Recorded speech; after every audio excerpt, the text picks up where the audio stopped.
Only if we forget who we are and how we got here could we ever allow political censorship and blacklisting to take place in America. Shutting down free and open debate violates our core values and most enduring traditions. America is not a timid nation of tame souls who need to be sheltered and protected from those with whom we disagree. That's not who we are. It will never be who we are.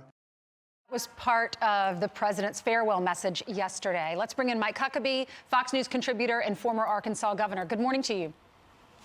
Good morning, Ainsley. Morning. Will, Steve, great to be with you guys. Great to have you here. He also said he praised for the success of the Biden administration, which I thought was very nice. What were your thoughts after you heard the message?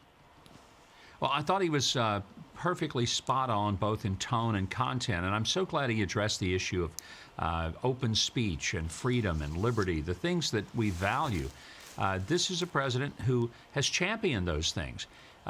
So many people have wanted to clamp down on the ability of people to speak freely, but it's the hallmark of who we are as a country. We may not always like the things that other people say in America, but we've always had this idea that we would defend to the death their right to say even the offensive things. That's why I really believe that one of the greatest threats to our country, to our future, to our children's future, is this idea that if we don't like an idea or we don't like something someone is saying, let's get in their face, shut them down, close their businesses, make it go away. That's not the America that has been the shining light to the world. You know, Governor, as I was watching that speech last night, it made me wonder what part of President Trump's message, what part of Trumpism will be the flag that others carry on. There's been so many explanations for what resonated, what President Trump stood for. American values, being proud of them, being a fighter against a cultural assault, economic populism, the forgotten man. If I asked you the one thing, the one issue or the one symbol, the one message that whoever takes up this mantle in the Patriot Party, the Republican Party, what individual, what is that flag they need to pick up? What's the number one thing? It's America first.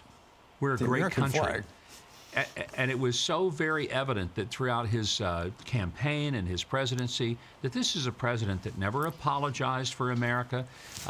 We know we've got some sores and wounds and some ugly things in our past, but basically we are also the one nation in the history of civilization that has opened up prosperity and possibility for not just ourselves and our own people, but for people around the globe.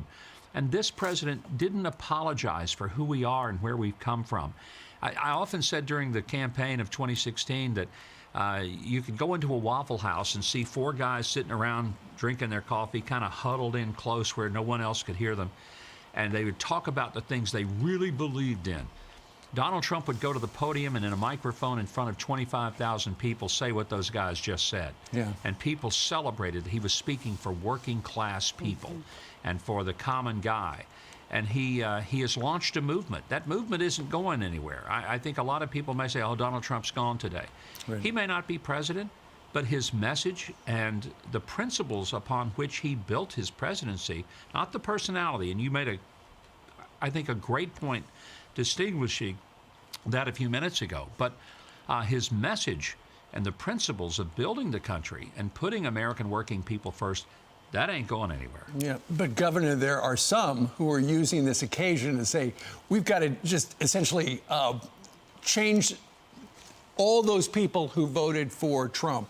We were talking about the New Mexico State University professor who had it up to here and was on Tucker last night and was quoting that state legislator.